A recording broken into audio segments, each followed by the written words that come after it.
பாம்புகள் அசுர வேகத்தில் சீறி பாயும் ரகசியம். அறிவியலின் வியக்க வைக்கக்கூடிய உண்மை என்னன்னு சொல்லி பார்க்கலாமா வாங்க. பாம்புகளை பார்த்தாலே பலருக்கும் ஒருவித பயம் உண்டாகும். அதாவது கை கால்கள் என எந்த ஒரு உறுப்புமே இல்லாமல் ஒரு உயிரினம் இவ்வளவு வேகமாக சீறி பாய்வது இயற்கையின் மிகப்பெரிய விந்தை தான் இல்லையா. மனிதர்களாகிய நாம ஓடுவதற்கு கால்கள் உதவுகிறது. ஆனால் ஒரு பாம்பு தனது உடலை மட்டுமே பயன்படுத்தி மிக சுலபமாக வளைந்து நெளிந்து பயணிக்கிறது. தரையில மட்டுமல்லாமல் மரம் ஏறுவதிலையும் நீரிலையும் இவை அசத்துகிறதுன்னு தான் சொல்லணும். இந்த அசுர வேகத்திற்கு பின்னால மறைந்திருக்கக்கூடிய அறிவியல் காரணங்கள் என்னன்னு சொல்லி தான் நாம இன்றைக்கு இந்த பதிவில் பார்க்க போறோம். பாம்புகளின் அசைவிற்கு முதல் முக்கிய காரணம் என்னன்னு சொல்லி பார்த்தீங்கன்னா அவற்றின் பிரத்யேக உடல் அமைப்பு தான். மனிதர்களுக்கு இருப்பது போல தான் அல்லாமல் பாம்புகளுக்கு மிக நீளமான மற்றது வளைந்து கொடுக்கக்கூடிய முதுகெலும்பு உள்ளது. ஒரு பாம்பின் உடல்ல பார்த்தீங்கன்னா சுமார் 400க்கும் மேற்பட்ட விலா எலும்புகள் ஒன்றோடு ஒன்று மிக நெருக்கமாக இணைக்கப்பட்டுள்ளதாம். இந்த ஒவ்வொரு எலும்போடும் பிணைக்கப்பட்டுள்ள வலிமையான தசைகளை ஒருங்கிணைத்து செயல்படும் போது தான் அவற்றால் தடையின்றி உடலை அசைக்க முடிகிறது.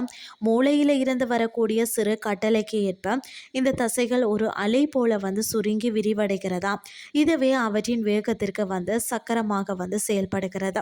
பாம்பின் வயிற்று பகுதியில் இருக்கக்கூடிய சிறப்பு செதில்கள் தான் பார்த்தீங்கன்னா அவற்றின் டயர்கள் அல்லது சீக்கள் போல செயல்படுகிறது.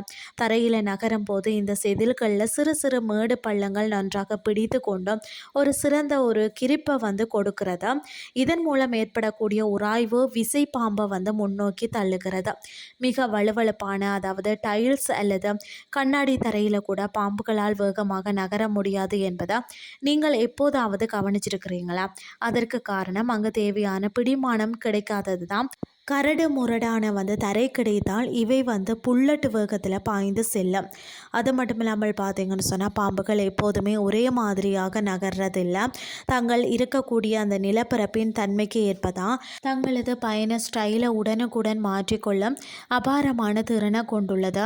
காடு மற்றது புல்வெளிகளில் ஆங்கில எழுத்து எஸ் வடிவத்தில் வளைந்து செல்லும் முறையை இவை அதிகம் பயன்படுத்துகிறது.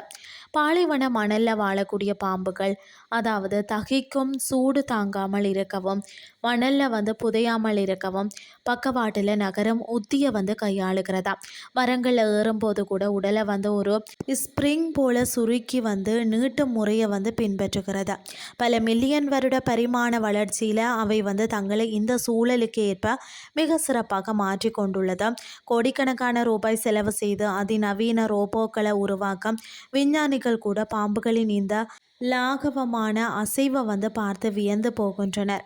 இயற்கை ஒவ்வொரு உயிரினத்திற்கும் ஒரு தனித்துவமான திறமையை வழங்கியுள்ளது என்பதற்கு இது ஒரு மிக சிறந்த உதாரணம்னே சொல்லலாம்.